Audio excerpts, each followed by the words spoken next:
Welcome to Harder Than It Looks, Parking Uncovered, a podcast that illuminates real solutions to common problems within the parking industry.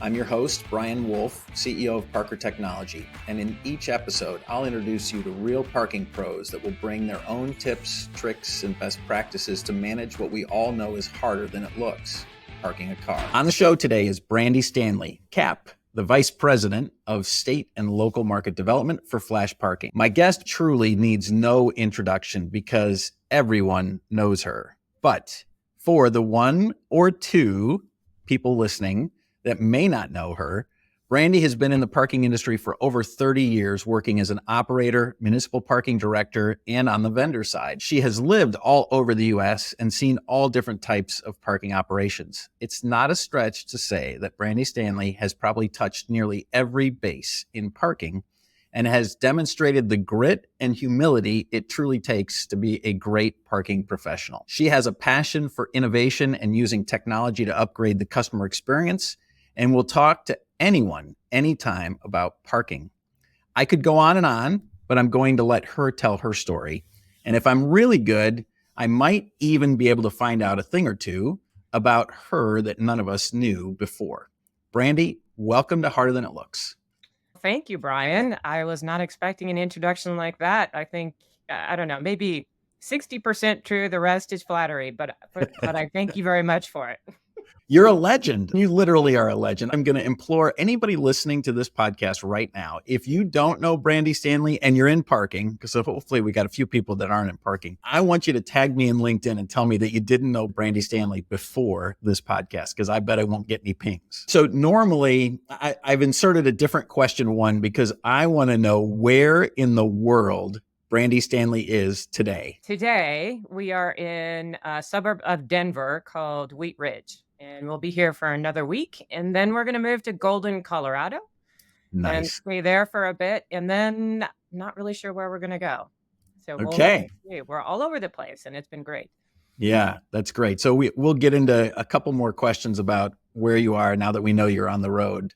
But typically what I like to do at the beginning of every episode is hand the mic to you and let you go back as far as you want to go and tell us the Brandy Stanley story. And of course, we'll end up where you are today, but tell us the Brandy Stanley story. I'm not sure we have enough time on the podcast because I'm a bit long in the tooth and have been in the parking industry for, as you said, over 30 years.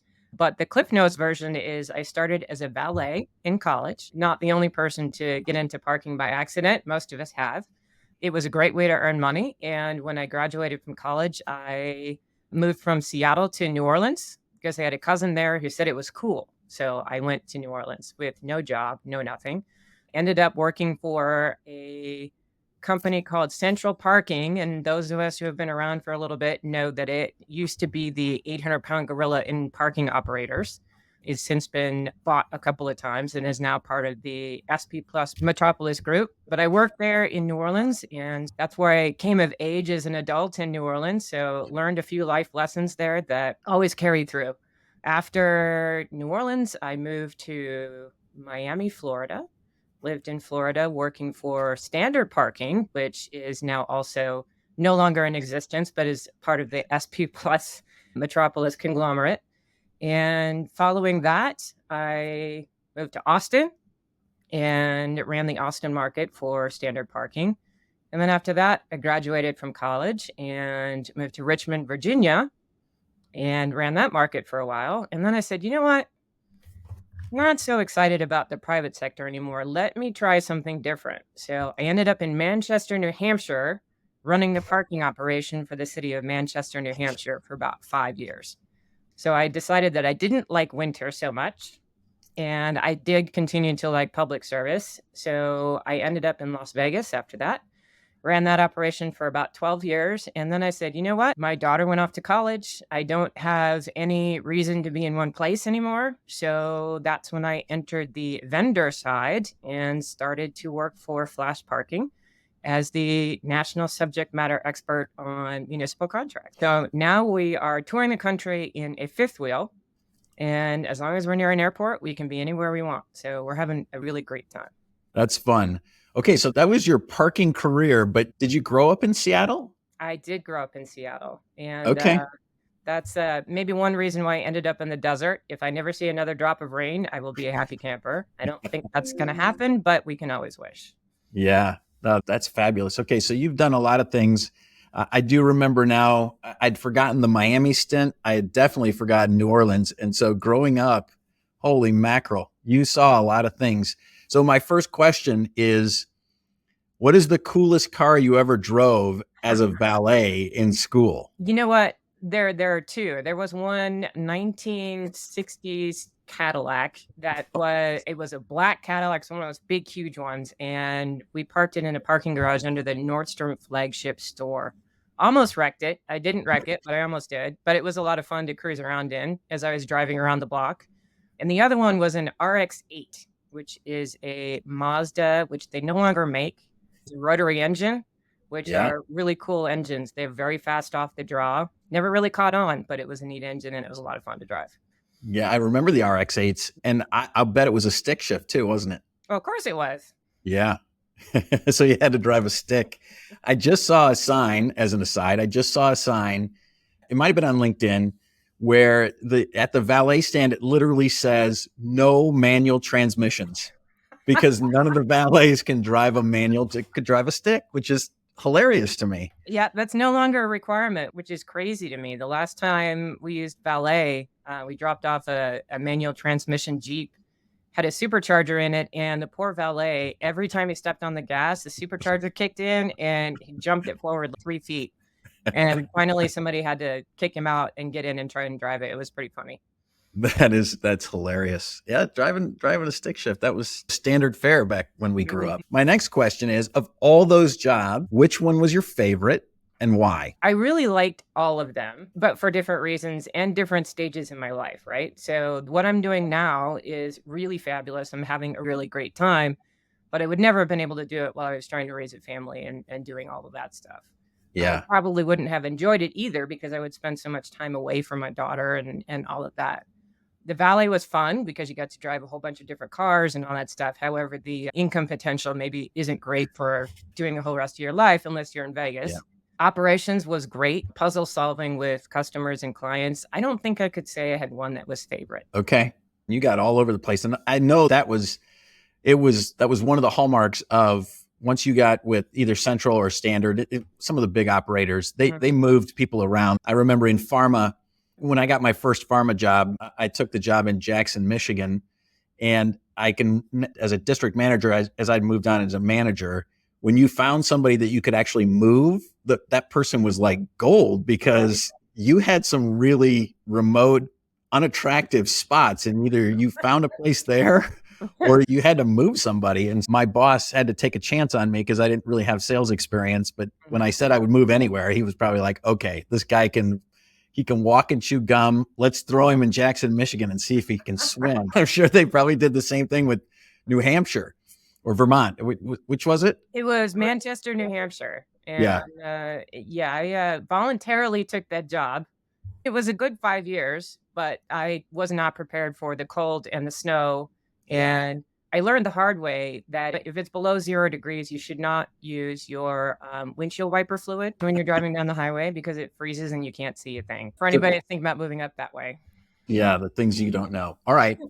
So you touched on it a little bit. I want to dig in. You crossed the line to the other side, to the vendor side, after having been on the parking operation side for a long time.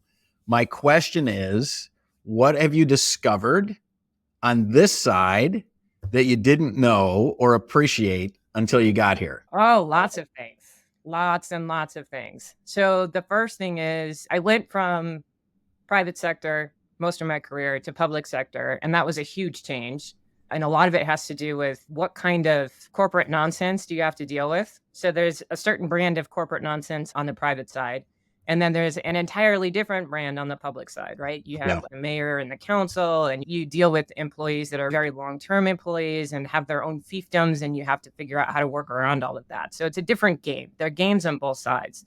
What I found most different about moving from public side to the vendor side, specifically in a sales role, was that it's an entirely new skill set, right? I have an operations background, and my brain wired itself to be able to deal with operations. But then Yeah. when I went into the sales side, I couldn't remember a thing. Could not remember a thing. I would forget entire conversations. I had to learn how to hold a conversation instead Yeah. of on the public side. All the salespeople came to you, and most of the time you're fighting them off. Now the shoe's on the other side. And I'm like, how do I keep this person engaged? How do I start a conversation? How do I have to be the fun one. And it's really cool. I like being the fun one. Yeah. But I really had to rewire my brain. Like there was a point when I thought that I needed to go to the doctor to see if I had dementia because I couldn't remember anything until, my brain started to rewire to figure out what I needed to remember and what I didn't need to remember because it's completely opposite. Once you get past that a little bit, it's actually been a lot of fun. Get to talk to a lot more people, travel to a lot more places, and it's a lot of fun. It is really fun. So you're making me laugh about keeping people engaged, but there was a time when the hunter, it reminds me of the hunter becomes the hunted, right? Mm-hmm. And it reminds me of the early days when I was trying to keep you engaged in Las Vegas. And it's a real challenge, but I would imagine when you stroll into the office of a municipality or a parking operation, they see you as a resource to be able to truly help them figure out, like if they've got a particular bump or if they're trying to get to a particular place. And we'll talk about sort of the technology in a minute, but have you got any good stories about people welcoming you in because they expected this wealth of knowledge to just pour out of you? You know what? There's a few. It's surprising. A lot of people, some people know me from previously, but there's a lot of cities and a lot of municipalities and operations that don't get engaged on a national basis. They don't go to conferences. They don't know the people because they don't spend time doing that. So I've been surprised at the number of people that I've met that are relatively disengaged with the parking community. And it's fun to actually make that connection and to try to share some experience because they don't talk to peers a whole lot. That's been a lot of fun. And then there are some, of course, that are old friends that you walk in and you talk about the good old days and all of that and share ideas, and also can refer one city to another city because I have an idea of what a lot of these cities have done. So I can help them share ideas amongst themselves, which is also really valuable. Yeah, super valuable. In fact, this may be a hard question to answer, but it just popped into my mind. Is there a common theme of challenges that these folks, these operations folks are encountering across the board? I've got a couple of ideas, but I'd love to hear it straight from the source. Other than the typical, nobody wants to pay for parking and wrangling elected officials and all of that to get everybody on board, municipal parking directors have to have that conversation with their elected officials, other department heads, repeatedly with the same person. They struggle with that a lot. And it's more commiseration than anything else. But from a technology perspective or from parking trends perspective, there's this big push towards ripping out gated equipment and going ungated. Yeah. And there's been a lot of progress with that on the private side. On the public side, it's not so easy. Right. Because there's an enforcement component to it that is very difficult to figure out because you're enforcing with city ordinances.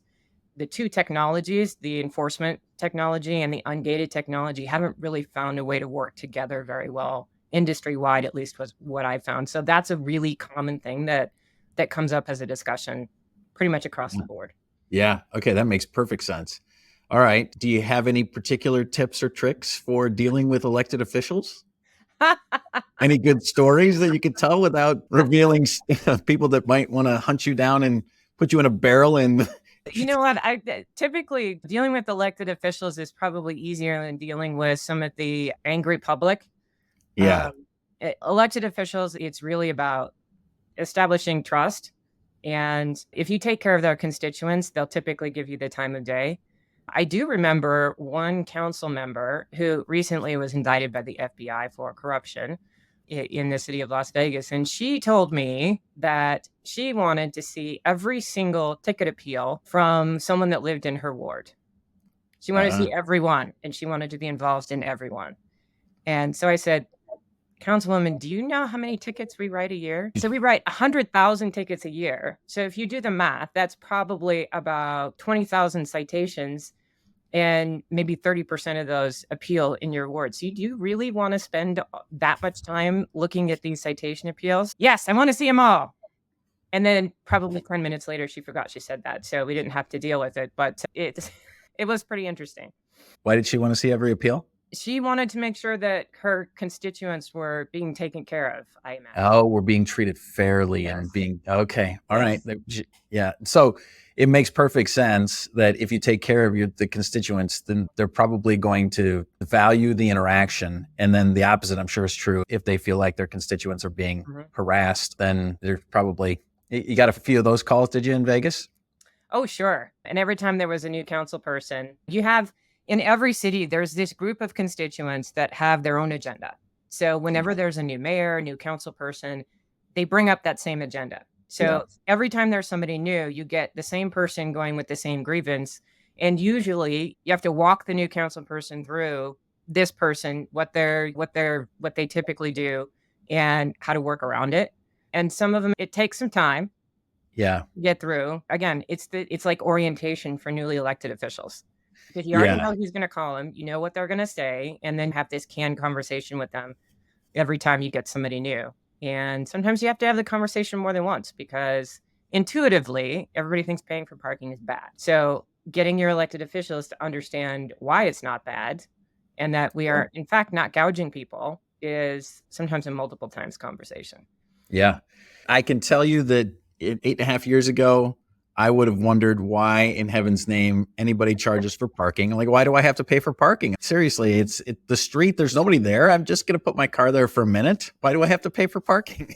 I got a little ear tugger. The first thing you said about getting to know the elected officials is establishing trust, and turn that around and put yourself in a sales situation or any situation where you're trying to build a relationship with somebody. It's really about building trust and being consistent and showing up and doing what you said you're going to do, the basic building blocks. And then the second thing that you said I think is really interesting is it's almost like you could just keep a history of all of these things. And then the new mayor shows up and you've got like this blotter of, okay, here's what you're going to see from a parking perspective. Joe's going to say this. Fred's going to say that, Sam's going to say this, and here are your talking points. Yep, exactly. And I issued this guy a ticket 3 years ago and refused to void it. And he's still angry. So he's going to call you about this. Yeah. And say how unfair everything is. And to some extent, it's the same with journalists. So every time there's a new reporter at the local paper, inevitably they want to make a mark. And they will pick parking because everybody hates parking. And they'll try to make a big splash with some kind of parking story. So to some extent, it's the same with the media as well. It is literally Groundhog's Day, which is pretty funny, actually. And they try as hard as they can. And all the grizzled veterans of parking are like, I've seen this movie before. Yes, I have. It's going to be really hard to trip me up.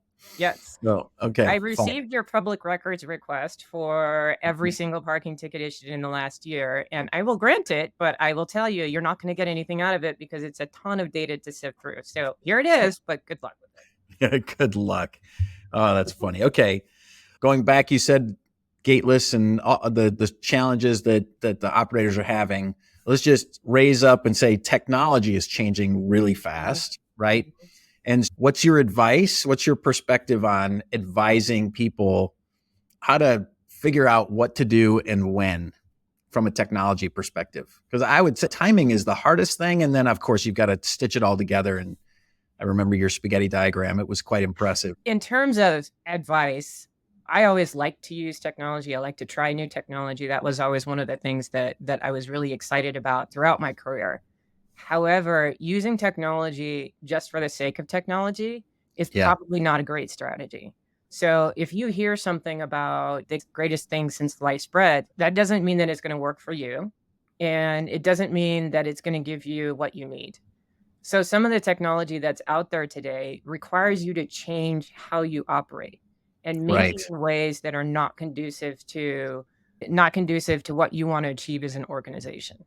Technology is great, and there's a ton of new technology. The Achilles heel of technology in the parking industry has always been getting different vendors to talk to each other, all the integrations. And One of the things that I used to think of as a city parking director is I'm the city, so I can make Parker Technology talk to Flowbird. If I say it, it shall happen. Unfortunately, that's not really how it works. Yes, Yeah. there's not really a magic wand because it's never as simple as you think. And it requires a really big development list pretty much across the board. And vendors want to use their own API, their own protocol, and the other one doesn't want to use it. So it's almost always a discussion, and sometimes heated, on how to achieve the integration so that you can give the parking director of the city of Las Vegas what she's looking for. The parking director of the city of Las Vegas can't expect it to be free. And a lot of times, again, I was like, you shall make it happen and you shall not charge me because then you can go sell it to all your other cities. So we hear that a lot as well. It's never that simple. And just because you have a vision doesn't necessarily mean that it's really feasible or that it's going to make sense for your operation at the end of the day.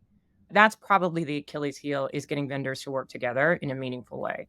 And It always has been. So what I hear in the background, in the back of your mind, is you see this new technology. It's interesting. You like to embrace new technology, but then you're thinking backwards from how you do it today and the people that you have doing these things and the impact that it's going to have on those people or on the operations itself, and whether that's a net positive or it's going to require all kinds of work to actually get it in place. So that's good. I know you're also a big fan of, I don't know that, I'm not sure they would be pilots as much as experiments. You've always been a great experimenter as well. And I'm known for saying that experiments never fail. I love experiments. Either they survive or they don't, for sure. Yeah, exactly right. Yeah. And it's always good because you always learn something.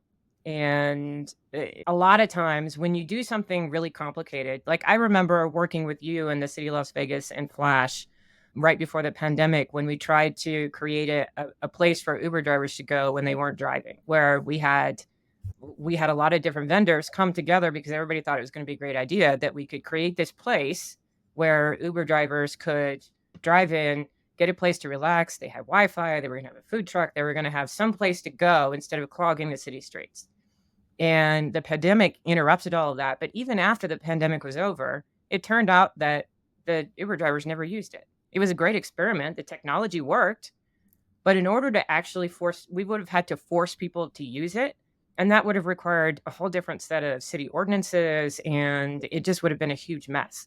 So again, sometimes you have great technology, you get the vendors to work together, all that stuff. But then when you put it into place, it doesn't actually work for the environment that it's in.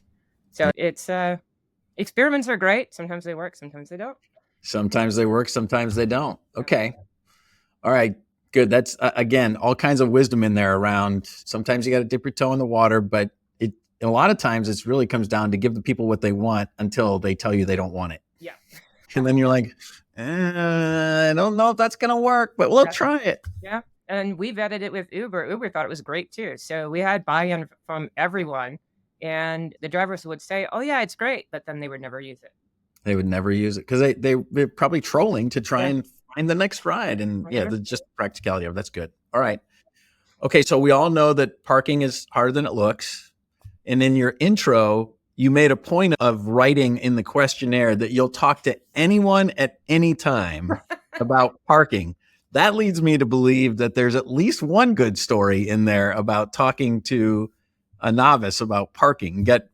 Give us your best one or two stories. When you talk to a novice, you basically tell them the same thing, and they hear it from not just me, but from everyone. You tell them once you get in parking, you're never going to get out. And they never believe you. And there's quite a few people where I've gone to 5 years later and say, I told you, didn't I? And they all agree, and they continue to stay in parking and just basically don't leave. One of my favorite novice stories is about Brett Wood, who is a consultant in the industry, and met him through Southwest Parking and Transportation Association. So he was on the board and I joined the board, and I called him out one day and I said, Brett, you're a parking consultant, right? Yeah. Have you ever run a parking operation? No, I haven't. And I said, what makes me think that I would take your advice on parking if you've never run an operation? So I didn't really have an answer for that. I said, I challenge you to come work for me for a week. So he accepted the challenge and he came and worked for the city of Las Vegas parking division for a week. We made him write tickets. We made him tow cars. We made him put boots on cars. We made him answer the phone. We made him attend hearings. We made him do the maintenance on the parking lots. We actually gave him a grinder. He almost cut off his finger. Gave him a pressure washer. We made him run events. We put him through the ringer for the entire week. Wow, that was a lot in 1 week. He didn't get a whole lot of sleep, I can tell you that. We made him work at night. We made him work during the morning. So he really got the whole parking boot camp. And to this day, he calls me boss. I think you might be onto something. Like, what would happen if we offered an exotic experience for novice parking people? We don't have to do it for a week. You could probably give them a pretty good taste in 2 or 3 days. Yeah. And so you can splash it out as luxurious accommodations, which they'll never be in because they're going to be working 24 hours a day. Oh, that could be really good. We could do something with that. All right. I love it. Okay. Any other parking novice stories? Like the random person, all of us have stories about people ask us what we do, right? And you say you're in parking and then you just get this blank stare. What? That's a thing? Yeah. Yeah. Or they'll say, what do you do? Make sure the cashier shows up.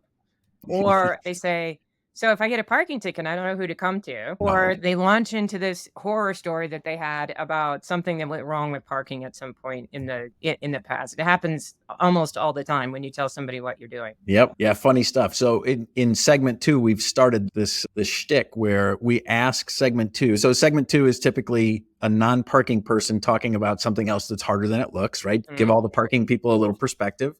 And we asked them to tell their parking story. And I've sprung that question on several of our segment 2 guests, and they've got stories instantly about parking. So it's not that hard. No. All right. Everybody's got a good story. Everybody's got a good story. Okay. So I'm going to shift gears just a little bit and have a little fun. Can you see the stadium over my left shoulder? I can. Do you know what it is? Do you know what stadium it is? I have no idea. Okay. So that's the Big House. Do you know where the Big House is? Heard of it. Don't know where it is. That's the University of Michigan. And your Huskies, I did not know that you were a Husky. Your Huskies played my Wolverines in a little bit of a grudge match in January. Had I known that you were a Husky, I would have made the same bet that I made with several other Huskies, where if I won, they would wear a Michigan sweatshirt or jersey for the day. And so poor John Brondello. Do you know John up in Seattle? Mm-hmm.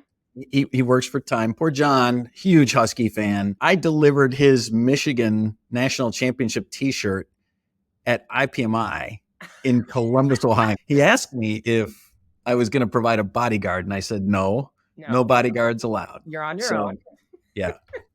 So you're very quiet. You're a very quiet Husky. Perhaps you're much more of a hook 'em horns. I've seen your Texas sweatshirts before. Mm-hmm. So did you have a good experience at Washington? I did. I only went for the last 2 years. And when I was there, I never really got the college experience. I was living at home and really I was there just to get the piece of paper. Yeah. So I didn't really immerse myself in college life. I never went to any of the games. I think we stunk at that point anyway, so it wouldn't have been that much fun when we did. It wasn't really until I got to University of Texas that I got more of the experience. And I totally would have taken that bet, Brian, because both UT and the Huskies were in the Final Four. So I'm like, I got a 50% chance of getting a national championship and ended up coming up dry. So that was a bit of a disappointment. That's right. I forgot Texas was in the Final Four. Holy mackerel! Wow, you were in good shape. That reminds me of the time I placed a bet on the Phillies to win the World Series and the Yankees to win the World Series, and they actually, and this is like way before the season ended, and they both ended up playing for the championship. I think somehow I picked two teams. One was the Phillies, and I'm pretty sure it was the Yankees. They were playing, and I actually won a bet because I lost one and won one. All right, so let's transition to what I call the lightning round, where it's not really the lightning round as much as just asking you a series of questions that I ask everyone. And so the first is, what phrase are you known for?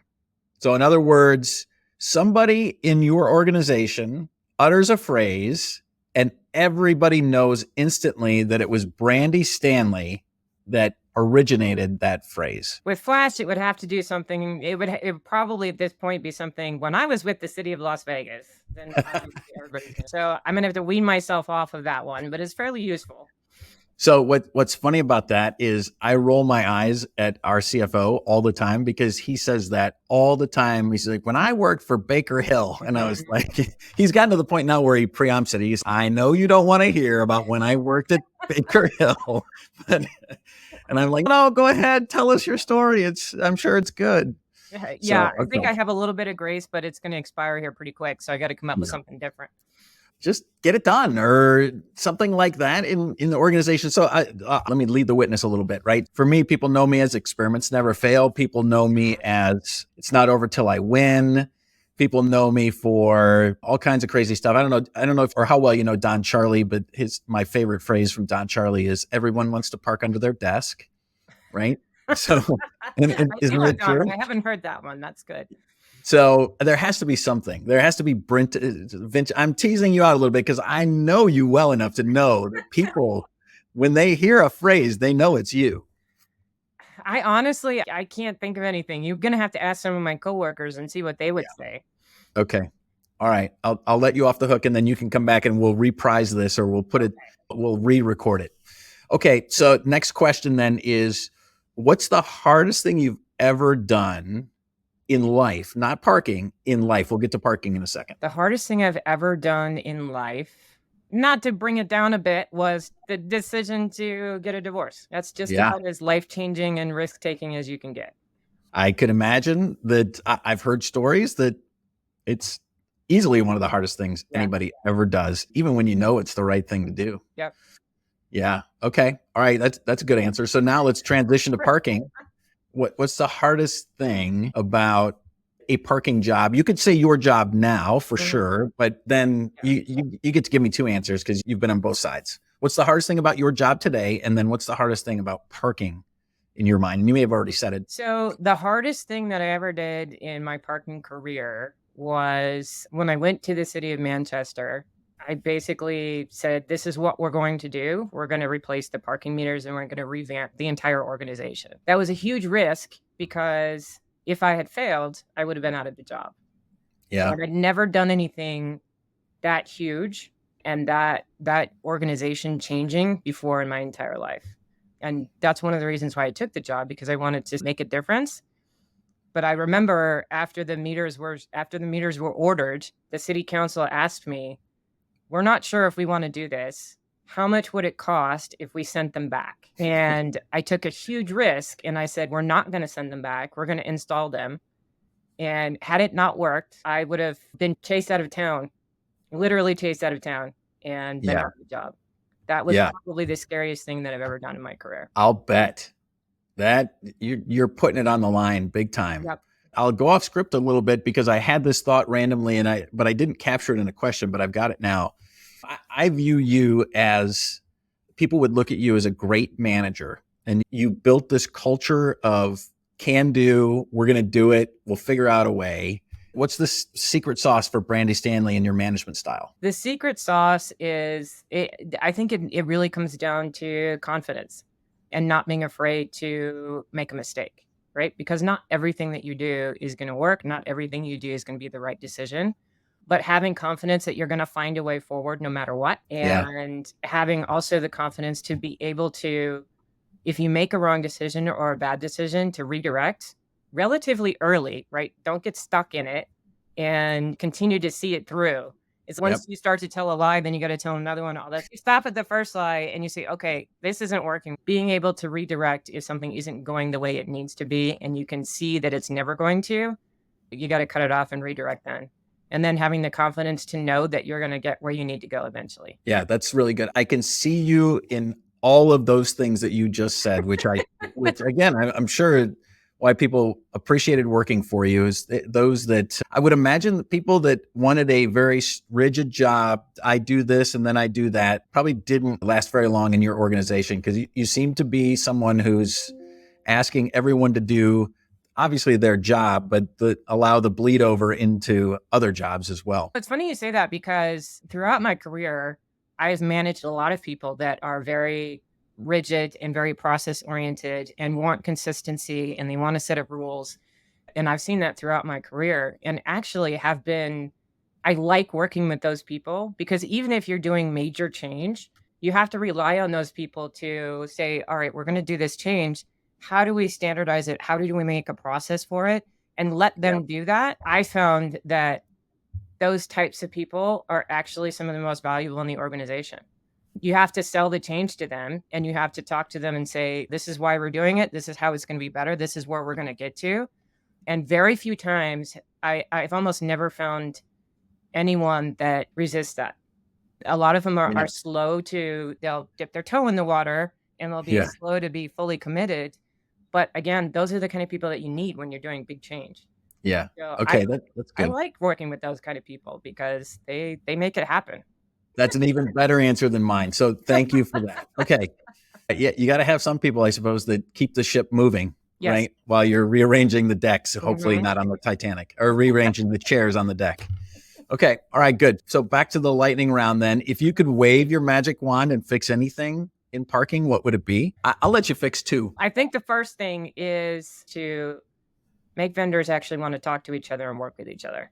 Okay. And that's a huge magic spell. That probably used up 90% of the magic wand you just gave me. I will raise my hand as one that wants to collaborate with any and all takers. So anybody listening to this, if you're on the vendor side, we want to help connect, wire up the back office for our customers for sure. That's probably the biggest one. So the second one, I think that it would, this sounds really stupid, but it would help people get along, right?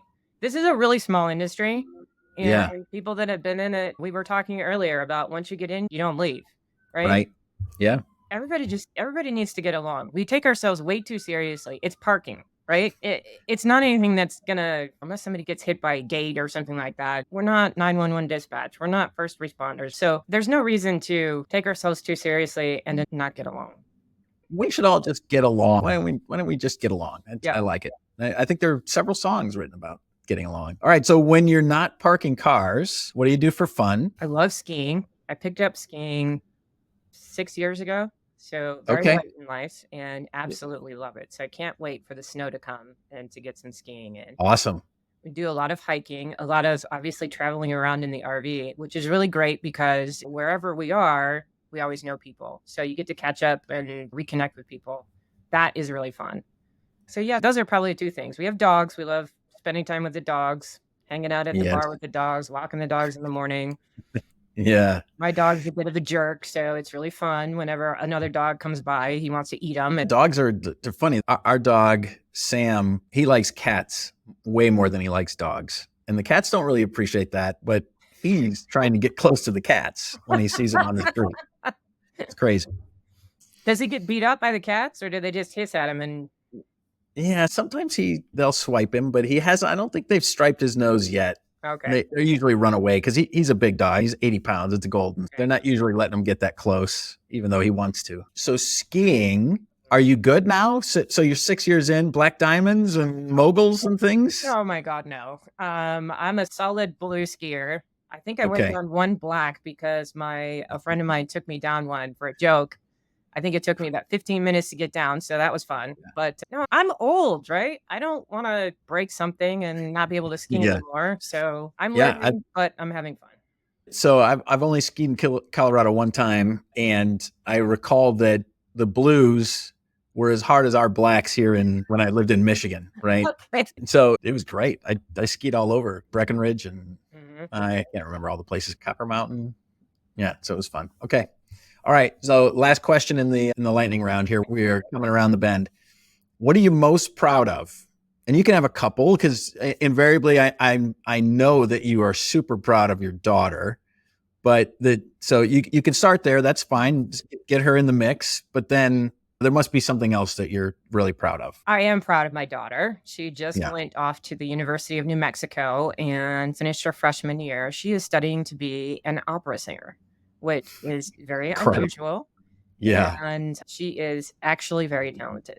So a lot, I tell people that and they're like, yeah, okay, whatever. Your mom, you think your daughter can do no wrong.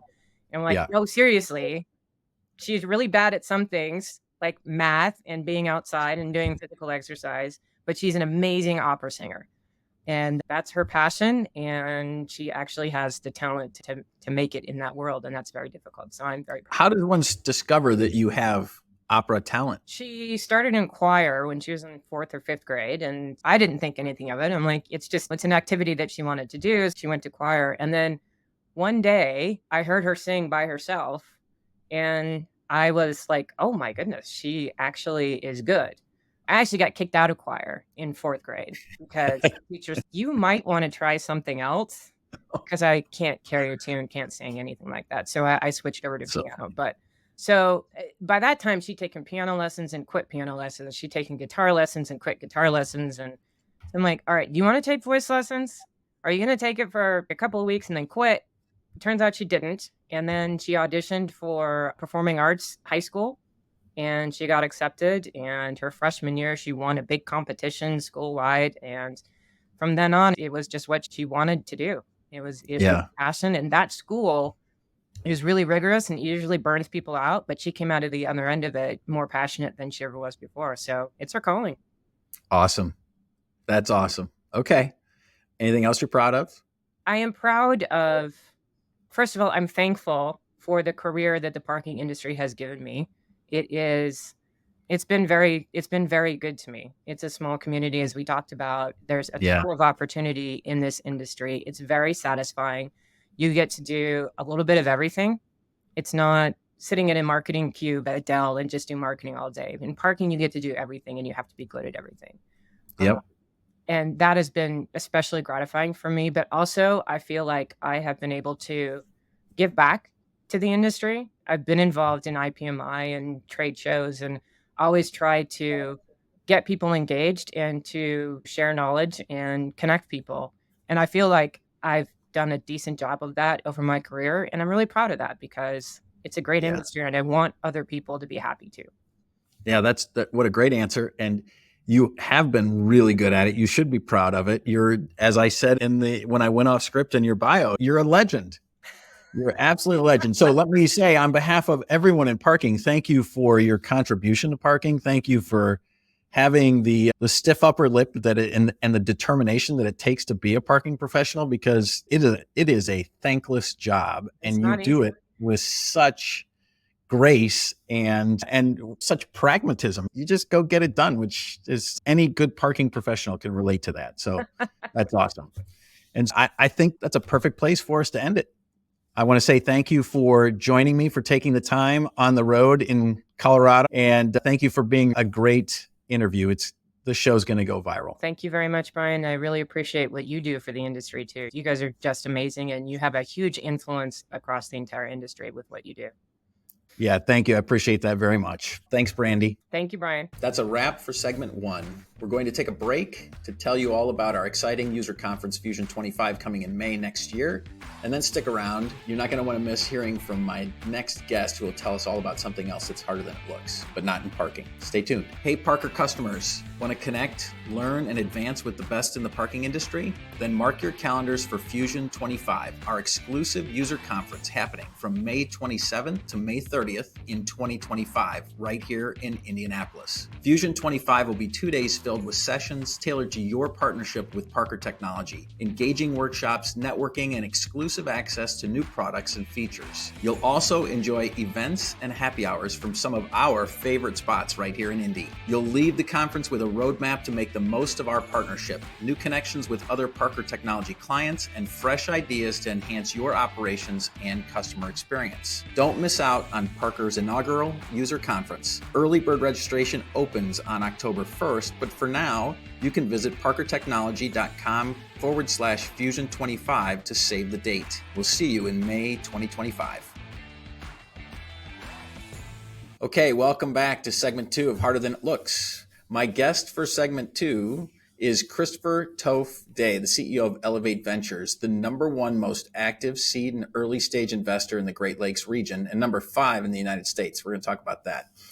Toph is also the chief visionary for Rally, the largest cross-sector innovation conference.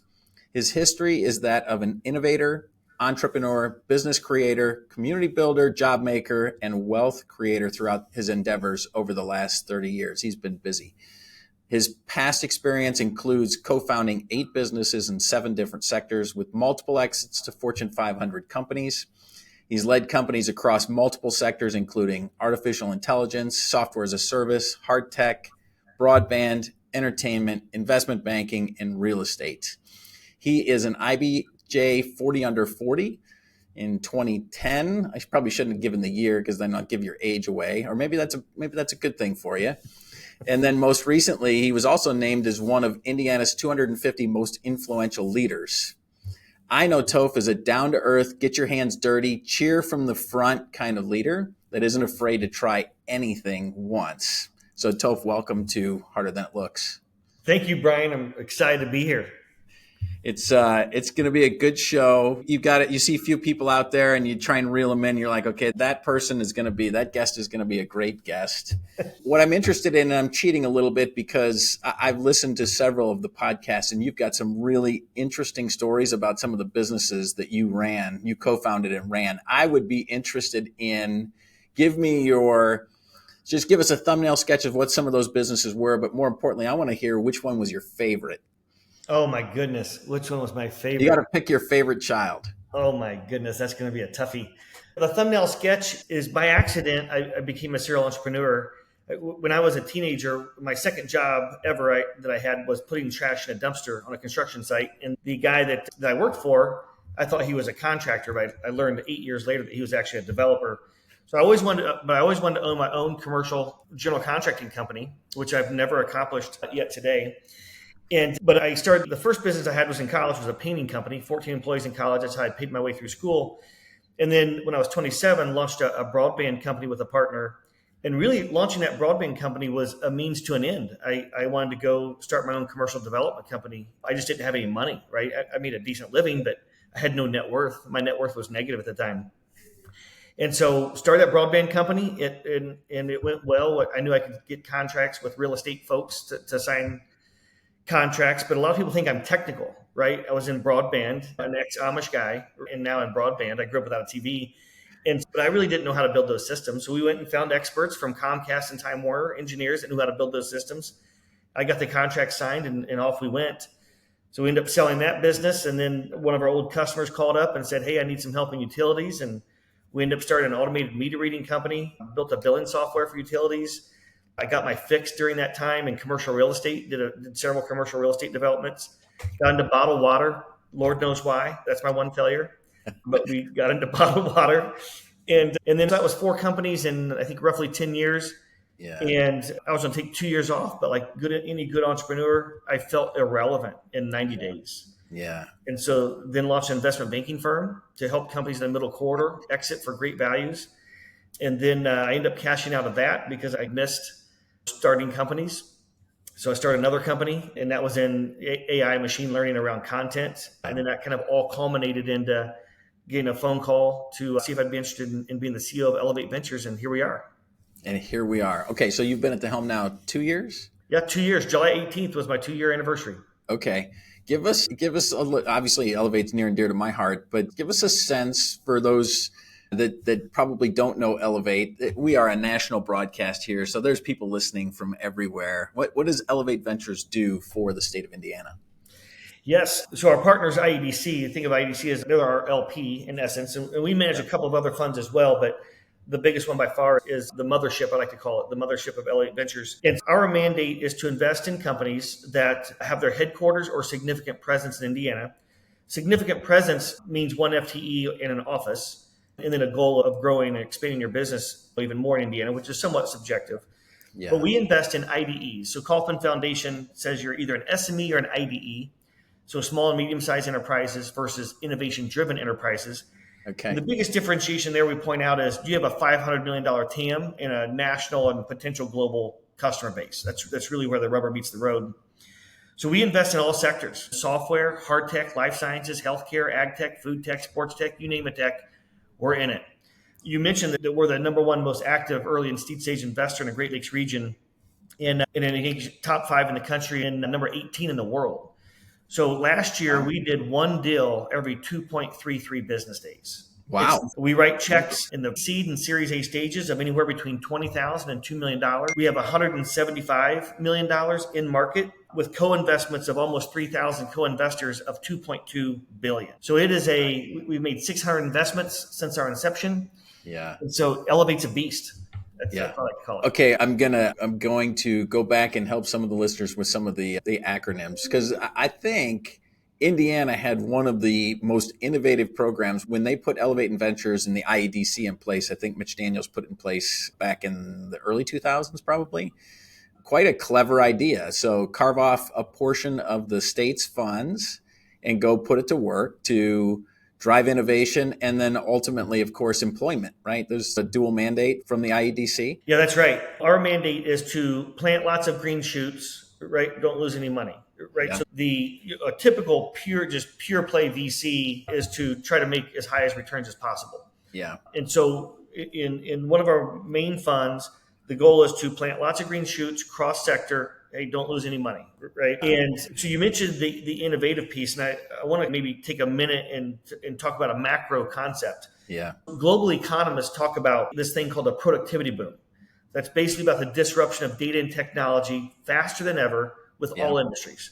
Yep. They believe that the epicenter of this phenomenon is going to occur in the middle corridor of the United States.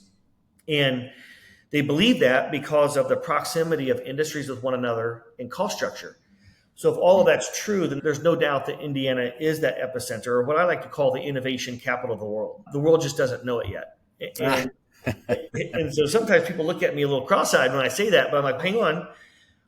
To make that claim, you'd have to have 7 ingredients in place. You'd have to have infrastructure, talent, mission-critical industry, technology, lifestyle, cost of living, regulatory environment. And when you look across those categories, people don't know multiple things. Indiana is bordered by more water than we are land. We have the number 1 ranked infrastructure in the entire United States. We have the number 1 ranked airport in North America. We are the RV capital of the world. We're the amateur sports capital of the world. We're the wood capital of the world. We're the orthopedics capital of the world. We're the innovation capital of the world. We contribute 47% of the $50 billion orthopedics GDP in the United States. We have the number 1 ranked highest value pharma company. We have the number 1 pure play ag company. We have the number 2 animal health company. We have the second largest healthcare system, Elevance. So and I could go on. I will bore the listeners with more rankings. It sounds like you're running for governor. That sounds to me like you're running for governor.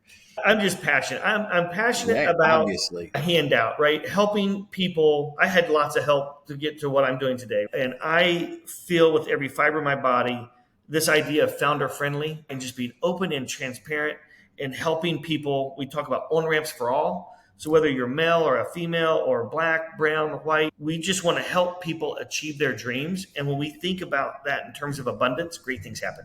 Yeah, that's great. Okay. All right. So you're very clearly passionate, very clearly driven. You're also a great sales guy, clearly. Let's go back now. So you named your companies. I want to try and keep you on track here. Which one was your favorite? If you could go back and run that company again. I know one of my favorite positions coming up was actually running the account for Lilly globally with IMS Health, right? So if I could go back to any job and make as much as I'm making now or whatever, I would go back to run that job because I had high leverage. Lilly was a great place. And we moved needles while we were there, which it was really fun. So which one would you pick? Honestly, Brian, I think I have to say Elevate Ventures, what I'm doing right now. Yeah. I have never had more fun in my life. It doesn't feel like work. Like I get up every day and it's so exciting to have an opportunity to have an impact that ripples literally across the globe, right? We'll talk about rallying a little bit. Yep, no question. But if I have to go backwards, I guess I'd probably pick Viastar. When we were rolling out utilities and multifamily manufactured housing across the country, I think we were in 30 states roughly. But I think I'd have to pick Elevate. I've never had more fun. Yeah, you're in a good spot for sure. You get to see a lot of things. You can make huge impact, obviously, as you're putting capital into some of these companies. So then one of the key elements of the Elevate mission is to build community. And you talked about, I would be interested to see or to read the article that you just referenced about how the Midwest, the middle corridor is going to become important.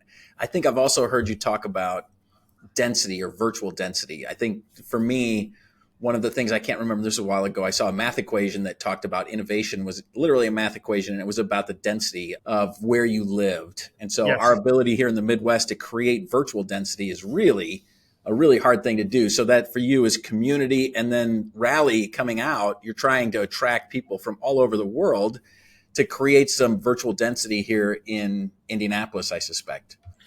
Yeah, you hit it. That word density is so important. And you mentioned a moment ago, just when Elevate Ventures was originally created, the way it was architected was brilliant because it created density of capital. And so other states have similar programs, but when they set theirs up, they have these little pockets of money of $5 million, $10 million sprinkled throughout the various states. It's really hard to get traction. Think about a snowball rolling downhill. Yeah. It's really hard to get momentum when the pool of capital is fragmented at a few $1 million a piece. And so what was architected brilliantly with Elevate Ventures is those investment dollars from the state and also from the feds, from SSBCI program, which is what we're primarily investing out of now. All of that money is pooled together into one fund, which is Elevate Ventures. Yep. And that enables momentum. It enables a recycling of capital and getting bigger. So now we're managing $225 million. And if we can just keep on the same path trajectory we're on, by 2030, we'll be at $358 million. Yeah. And so when you have that, and then you can also afford to hire the people who can truly be helpful, right, to the entrepreneur. So it's not, as with your background and what you do today, it's not just the capital, right? It's also this thing called talent. Right. Which maybe is more important than the capital, but you can't get the talent if you don't have the capital. And so they really marry together. Yep. And so we think about, I like threes, right? I'm a simple person. I like to think in threes. And so you mentioned communities, right? That's where we start. So it's community, capital, and then acceleration. And so when we think about community, we don't have to do everything ourselves, right? So we have a lot of incredible organizations here in Indiana that are helping. It's the innovation ecosystem. I like to think of it as intentional connect. And so we want to lean in and partner with other organizations. We don't have to host every event. And so when I came in, that's one thing we did was let's just make this more efficient. Yeah. And what we should host or do, let's do that. But then let's follow on with the local communities around the state with all the great economic development groups they have, or the incubators or accelerators, et cetera. And let's lean into them with their events, what works for their community, and help make that just bigger, better. Yep, that's great. Okay, and then tell me about acceleration. I'm curious. Yes, so we're really excited about this. We spent about 18 months working on this stuff behind the scenes. But acceleration, we call it Elevate Plus. Okay. So think of it as just post-investment value add. So we used to just write checks, and then we'd wait for a phone call to write another check. We're no longer doing that today. Let's be proactive. And so as a recovering entrepreneur myself, and when I meet with all these founders, I have these PS moments almost every day. Yeah. But how can we lean in and provide real takeaway value to entrepreneurs? And that comes in multiple forms. So one of them is we're rolling out programming. So how can we help entrepreneurs avoid the mistakes that we've all made? And so go deep on really specific things like, what do we mean by a clean cap table? Or what do we mean by a capital strategy? Or what do we mean by narrow and deep? What do we mean by ICP? What do we mean by the go-to-market strategy? What do we mean by a financial model that's believable, unit economics, your go-to-market strategy from a PLG or a channel partner or an enterprise play? Yeah. So like folks will come in and say, let's say it's a pre-seed or they have 3 customers. Yep. And the founder's excited and they're like, we've got this great go-to-market strategy. We're going to do this PLG and then enterprise and layer in these channel partners. No, you're not. I've tried that myself personally and it doesn't work. So that's one piece. So we'll call that Elevate programming. Yep. Elevate space. We're moving our office to downtown Indianapolis. And that's the hope of that is to be an intentional connection spot, an intentional connectivity spot for when people around the state are coming through town, meeting with legislators or doing what they're doing. When we have major events, we're the best place in the country to host events, right? All For the sure. major sporting events we have. No so people question. can have a home base, have creative collisions, elevate talent. So we're leaning into our portcos to help them find the talent that they need. And we're not focused on every single role, but director level and up, that's one of the hardest things to do. So those are just a few examples of what we mean by acceleration. Yeah, no, that's awesome. Okay, so you've got, I like all three elements. And then, so one of the questions I had on the follow-on is you've got capital, $225 million of capital. How much of that is earmarked for follow-on? Because the momentum, my experience is even with momentum, you still need capital, right? Yes. And then sometimes when you skin your toe or when you stub your toe, you need capital again. And it happens to the best of us.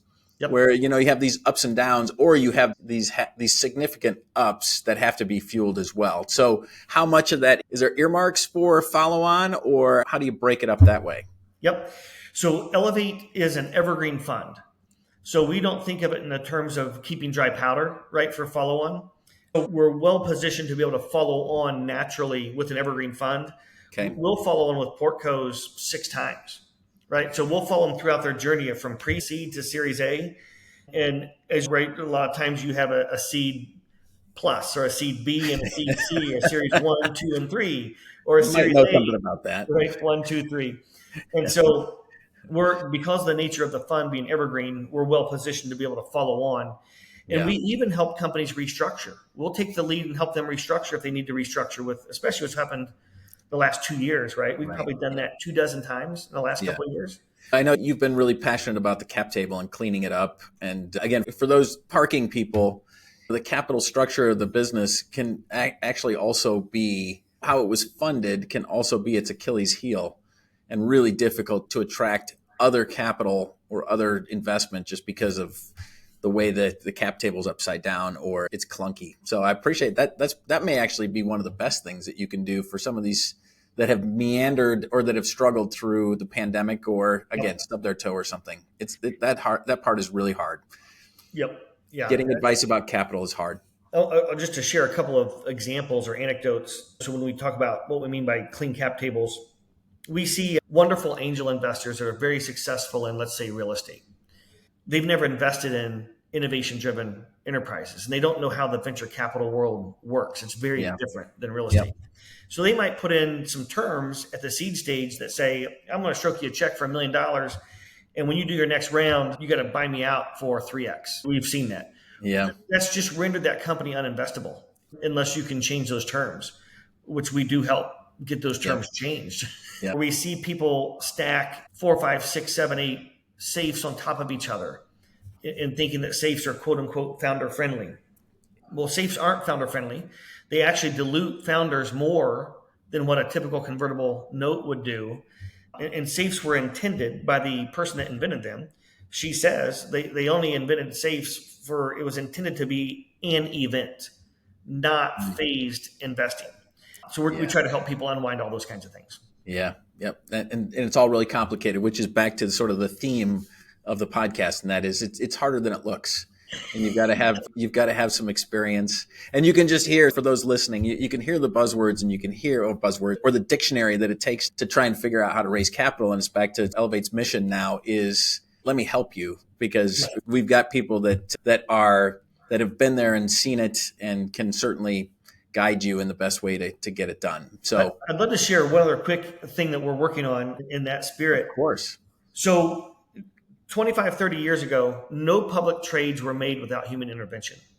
If you fast forward to today, as we sit here, 75% of public trades are made without human intervention, meaning they're automated. Yeah, just the opposite. Just the opposite. It is predicted within 36 months that 75% of venture capital decisions will be made without human intervention.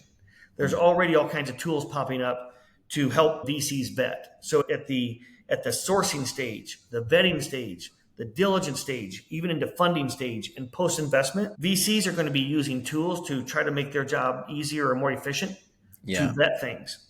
That means if we think it's hard to raise capital today, we've seen nothing yet. In 36 months, it's going to be spades harder. Yeah. And so what we're doing right now is we have the luxury is I believe that we either have the largest, or if not the largest, one of the top 2 or 3 databases in the world in terms of the amount of deals and funding phases of capital raised.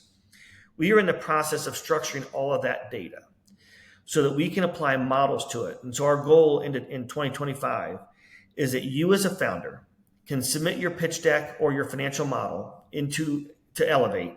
Yeah. And we can red, yellow, green light all these critical factors and say, please don't reach out to any other VCs until you fix these 1, 2, 3, 4, 5 things to help the founder navigate through this thing called a silent no. Yeah. Yep. We're really excited about that. So I remember you talking about that, I think 4 months ago.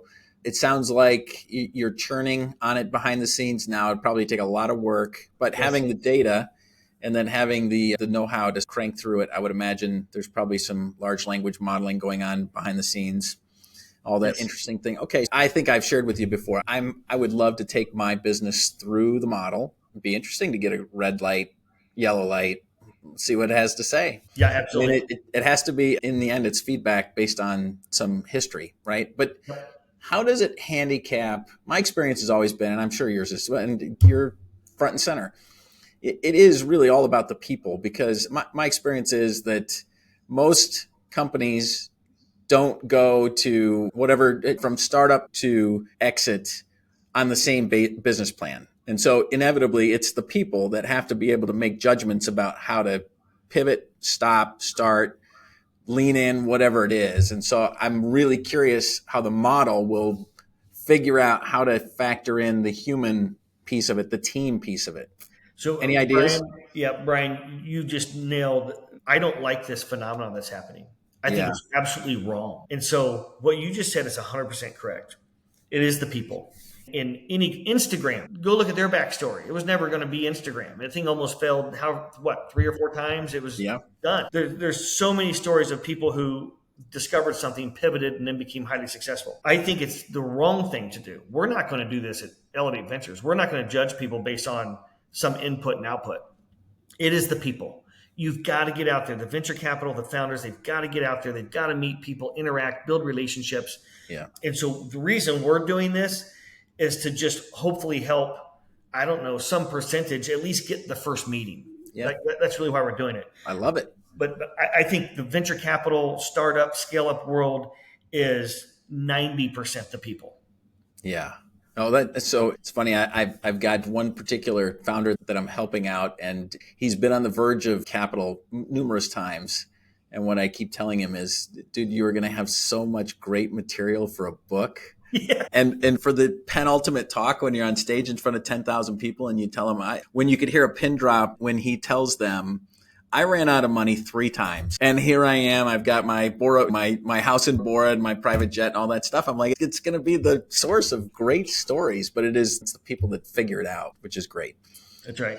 All right. Okay. So speaking of people, so let's get to Rally. Tell me about Rally. So full disclosure here, now I'm going to be recorded as well. You keep picking the same date, and that date happens to coincide with my anniversary. And this year in particular is 30 years for Jill and I. Congratulations. That's awesome. Thank you. And much to my chagrin, I think I'm going to be traveling for the second time during Rally. Forgive me, I'll have to get the Cliff Notes. But last year was a big bang. It came out of your wild imagination to try and create this virtual density, I know. What can we expect this year? So, this year we will have over 3,000 people converge in Indianapolis to attend Rally, the world's largest cross-sector innovation conference. And there'll be people there from, I think right now we're over 15 countries. I think we have already over 25, 30 states, people from 25, 30 states, 4 Canadian provinces. We're going to be focused on, we break Rally into 6 studios. So software, hard tech, healthcare, ag and food, sports tech, and entrepreneurship. We run one of the world's largest pitch competitions at Rally. It's a 5 million pitch competition. Also this year, so there'll be a winner in each of the 5 categories, right? We don't have a pitch competition for entrepreneurship, but those other 5 studios, there'll be 1 winner each. And we like to say you can win the pitch competition. It's based on merit. And then, but if they want up to the $1 million investment in each of those categories, then a C-level person has to come here for at least a year. Last year's winners, out of the 5 winners, 4 of those 5 companies have all set up shop to expand their businesses in Indiana because they're like, oh my gosh, I didn't know there are all these resources and potential customers, et cetera. Yeah. This Yep. intentional connectivity, this density. And so that's happened again this year. We have incredible keynotes. We have Tia White, who's going to be our futurist and talking about AI. Her background is insane, self-taught, and now what she's doing for major corporations is amazing. We have A-Rod is coming. Yeah. We have Jan Mardenborough is coming. He's the race car driver that the movie Gran Turismo on Netflix is based on. And we also have The Prophet, Marcus Lemonis, the old TV show The Prophet. He's coming, and his ability to break down any business, doesn't matter what the business does. All businesses are the same at a high level, right? These foundational components, people, process, product. So he's coming. And then another thing I'm excited about with Jan is if we think about talent, remember Nike in the 70s? They got these high school kids and started doing shoes and all that kind of stuff. Yeah. We're going to see the same thing happen with recruiting talent as we saw in sports for companies. And it's going to happen, I think, fast. So all these AI tools that are coming out, and I was watching Gran Turismo. It's 1:00 in the morning. I was so inspired. I leapt out of bed. I hit LinkedIn, tracked down Jan Mardenborough. I'm like, you've got to come to Rally. But here's what I think is going to happen. All these kids are using these AI tools to do all these different things. Sure. Yeah. Companies are going to be able to see the users and who are really great at these various tasks and leveraging various tools. And we're going to see companies go into high schools and I think even down to middle school, and they're going to offer them signing bonuses to commit to their company or pay for their college to commit to their company. Lord knows what. It's going to change the dynamic of how we recruit talent forever. And I think that phenomenon is going to happen fast, inside of 5 years for sure. What I love overall is the connection is let's connect education to the real world. And I know people have been talking about that for a long time. I'm watching morning news while I'm on the treadmill in the morning, and the showing me the traditional classroom just gives me shudders. And by the way, our teachers do really hard jobs. Talk about hard jobs. But as I can hear it happening where we're at least trying to begin to connect what the student is doing in the classroom with what's happening in real life. And it sounds very much like we're eventually going to get eyes on these folks and they're going to get recruited just like Nike athletes, which is cool, actually. It's really cool. So maybe my grandkids will get recruited. Yeah. And we're going to have an education track at Rally this year, talking about the disruption of education. Yeah. And so back in I think it was the 60s, NASA did a study. They tracked a bunch of kids from kindergarten, and they wanted to figure out how many of this generation, how many of our kids have quote unquote creative brilliance. And they were going to use it as a recruiting tool. So they went and tracked and tested. I can't remember how big the population was. Let's say it was 1,000. It could have been 100 or 2,000. I'm not sure. But they started this study. And when they started it in kindergarten, by the standards that they put together, 98% of the kids were deemed to have creative brilliance. They tracked them all the way through to early adulthood. And by the mid-20s, 2% were deemed to have creative brilliance. We hammer the creative brilliance out of our generations. Yeah. Yeah. And so how to rethink the education model is critical. Yeah. It's going to be a big ship to turn. Somebody's going to need lots of enthusiasm and energy, just like you. So we'll start with Rally and then progress from there. So what are you most excited about at Rally? What will get you particularly hyped up about the event? The theme of Rally this year is creative convergence. Last year, the theme was creative collisions. This year, it's creative convergence. And I think the brilliance of Rally is that innovation does not happen by investor and entrepreneur alone. There are many other disparate stakeholders that have a hand in the innovation pie that don't think of themselves as innovators, but they are. And so Rally brings together not only investors and entrepreneurs, but educational leaders, philanthropic leaders, foundation leaders, economic development leaders, policymakers, legislators. And then it brings those people together cross-sector. So it's not just people in SaaS talking to people in SaaS or people in MedTech talking to people in MedTech. How we really transform our companies is when we get people from software and MedTech and healthcare and sports tech and hard tech all talking in one place at one time. Yeah. And so what really gives me it gets me revved up is I'll just pick a couple stories from last year. Like people came to Rally and found their lead investor for their Series A round. And that investor was 5 miles from them and they'd never heard of each other. Yeah, that's crazy. It's people who have personal passions around cold plunging that meet a world expert in cold plunging and it changed their personal life. This is what she told me, right? It's these transformational things that happen for your business in terms of getting customers or new pilots, getting new investors you've never heard of, changing your personal life with passions you might have. And by having all of these disparate stakeholders, cross-sector, one place at one time, the value that you can get in 48 hours can literally change your life.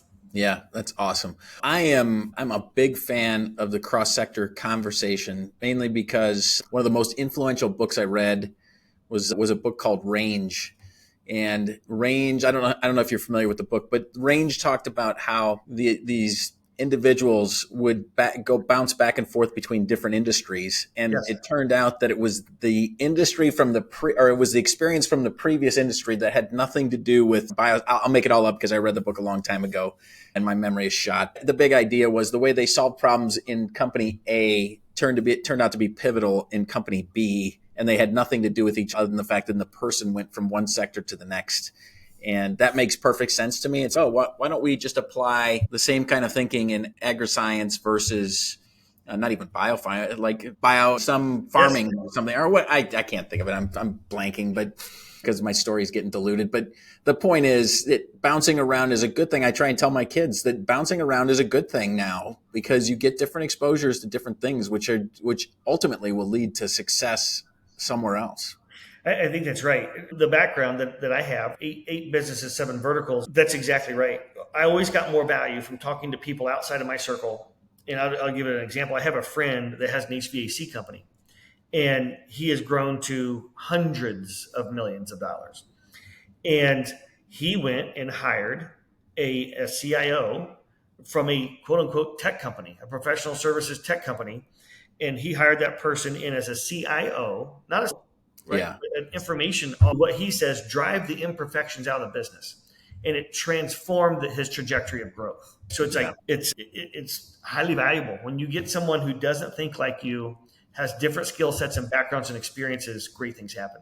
Yeah, but it's so funny. You should think about. I could only imagine the CIO if he's of the right mindset. Again, it's back to people. But if he's of the right mindset, he sees HVAC, and of course, like parking, it's like how hard could it be? You're just hooking up furnaces and all this stuff, and then he goes in and sees like all the stuff from his previous life. I know cloud computing, or at least when it was cloud computing, when we started Blue Lock, it was super hyper competitive. You had to be on point. You were trying to find people. We were doing psychographic, blah, blah, blah. And then I got to parking, and parking was much more personal, right? You're obviously putting cars in spaces, but I could see where the experience that I had with marketing could actually be applied. And of course, Heidi can't see us, but she's smiling now, I'm sure, as our VP of marketing. You begin to get into use the experience that you had in a previous place with the place that you're in, and good things happen. So it's a lot of fun. So you're going to create all these versions.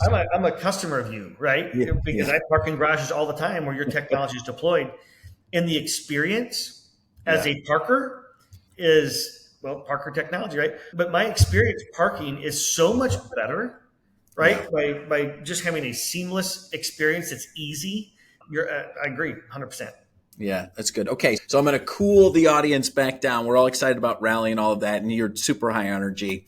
Tell me, if you could run a thread through all of the success that you had through all these different businesses. I've got an inkling. What do you think? Everybody's looking for advice. I don't want your advice. I just like your insights around what do you think it takes? What's the secret sauce to being successful or to making it, quote unquote? Yeah, to making it, right? Because what does success mean? That can mean many different things, right? Sure. But so several words come to mind, and these might sound elementary, but I think sometimes as humans we overcomplicate things. Yeah. I think it really comes down to creativity and grit. I think about resiliency, and then one other phrase I like to use that I was taught right out of college is manage by fact. Things are going to go wrong. Yeah. Step back, bullet point out the facts, take the emotion out of it. And just step back, think objectively, write the facts down, and whoever you're talking with, whether it's your leadership team or your board or your friends or whatever it might be, step back, write the facts down objectively, and then the path forward will illuminate. It will reveal itself. The last thing I would say is put your tribe together, your peer group. So I still meet with a group of CEOs every month and have for 25 years. And I call it therapy. And if you ask an entrepreneur at a party, at a cocktail party, how's your business going? Oh my God, it's insane. I can barely hold on. We're just growing leaps and bounds. It's amazing. And then literally they go home that night and they're in the fetal position. Am I going to make payroll next week? And so if someone has walked in the similar shoes that you've walked in, yep, it really creates a safe place to talk about all the stuff you don't talk about at cocktail parties. Yeah. And so I always say, and I also see other leaders like marketing leaders or sales leaders, like it applies to that too. Set up your peer group where you can really talk transparently and openly, and then promise each other that you will give no advice giving. It's purely experience sharing. So somebody says, I've got this problem. They explain the problem and really think about that by fact, right? Take the emotion out of it, explain the problem, go around the room, let people share experiences of how they dealt with things. Some of them might not be on-point experiences, but when they share some other experience, it starts to help you really break down that issue you're dealing with and reveal a path forward. Yeah, that's so good. Such a great story. Now, what I will tell you is as soon as you launched into the answer, if all of the parking people are immediately going to be able to relate to you. So the concept of grittiness, the concept of perseverance and resilience. Parking people are some of the grittiest people that I know. That's one of the reasons I love them. Yep. But then the concept of management by fact is important as well, because what's actually happening in the garage, missing tickets, gate vans, transactions, all of those things tell a story, and good managers are able to sniff out great operations from not so great operations by the facts that they can see and that they've experienced. So that's what a great answer. So, all right, coming around the bend here, what didn't I ask you that I should have asked you? So one thing I would like to mention high level is, so as we talked about, Elevate Ventures today invest cross-sector series, pre-seed, seed, Series A. In Indiana, we've never had a growth stage fund. So Series B and beyond. And we are really excited. There was an announcement recently with our secretary and the governor that we're going to be launching the first growth stage fund based here in Indiana. And so we're really excited about that. We'll be launching officially here soon, probably still a couple of months away, roughly. But we're really excited this will be $100 million plus fund that so we can help our companies scale. And so we're really excited about that. We have some incredible growth stage investors that come into Indiana to invest in our Series B and C's and beyond. And so these are companies that are doing at least $7, $8, $10 million in ARR, and they're raising a $20, $50 million round or maybe even larger. And the ability to participate in those rounds is really critical, back to that flywheel capital density. And so then to reinvest those dollars in future companies in 5 and 10 years from now. So we're really excited about that. What I can say is I think good for you. Kudos to Elevate, because I've heard over and over again, there's a hole in the middle of the funding cycle for us here in the Midwest. And it sounds like you're doing all you can to identify it and plug it. So well done. Congratulations. Thank you. Thank you. All right. So give us the dates of Rally, because I hopefully it'll go live before then. So tell me about what are the dates? So Rally dates are August 27th and 28th. So August 27th and 28th this year. Go to rallyinnovation.com. And if this gets out before Rally, people can feel free to use. Here's a special deal for you. Okay. So use Rally Toph, T-O-P-H. Use Rally Toph and they'll get a discount. Okay. That's awesome. Hey, Toph, thank you very much for taking time. I know you're super busy, especially leading up here to Rally. So I appreciate not only your time, I appreciate Elevate's support. You've been a great partner to Parker Technology, and thank you. Thank you for having me on the show, Brian, and congratulations on all your success at Parker Technology as well. You got a great team, and really excited about y'all's future. Yeah, I appreciate that very much. Okay, that's a wrap on this episode of Harder Than It Looks, Parking Uncovered, presented by Parker Technology. Please leave us a review if you liked what you heard. Make sure you tune in next month as we continue to uncover tips, tricks, and best practices to manage what we all know is harder than it looks, parking a car. Bye for now.